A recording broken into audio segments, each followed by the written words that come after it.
Күшік пен мысық. Қарны ашқан күшік жем іздеп тауда қаңғып жүрсе, қасқыр кездесіп қалыпты. «Ей күшік, мен сені жеймін» дейді. «Қой, көкешім, қой, әуелі мені тойғыз, содан соң жерсің» депті күшік.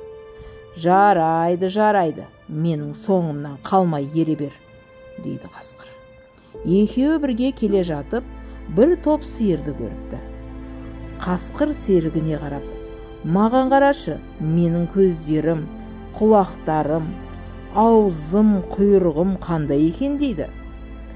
«Сенің көздерің шоқтай жайнаған, құлақтарың жымиған, аузың арандай ашылған, құйрығың артқы екі аяғыңның арасына қыстырылып, жас шыбықтай майысқан» депті күшік. «Мен не қылар екем, енді соған қара» депті қасқыр атылып барып. Бір бұзаудың тамағына жабысып, тұншықтырып өлтіріпті. Сөйтіп күшікті де тойғызыпты, өзі де тойыпты.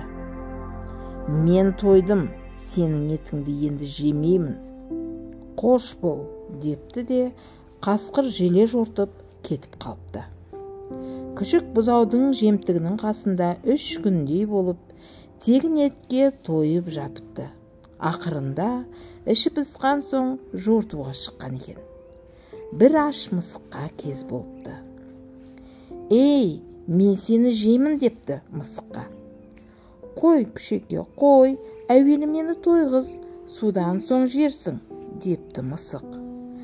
«Жарайды, менімен бірге еріп жүр» дейді күшік. Біраздан соң олар бір топ түйеге келіпті.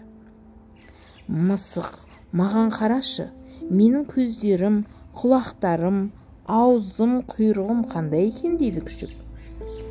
«Несін айтасың, сенің көзің бозарып тұр, құлақтарың салпиып тұр, аузың аңқиып тұр, тілің салақтап, құйрығың салбаңдап тұр» депті мысық.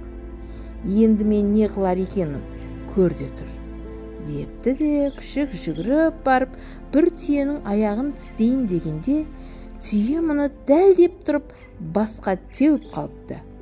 Күшік сол арада сеспей қатыпты.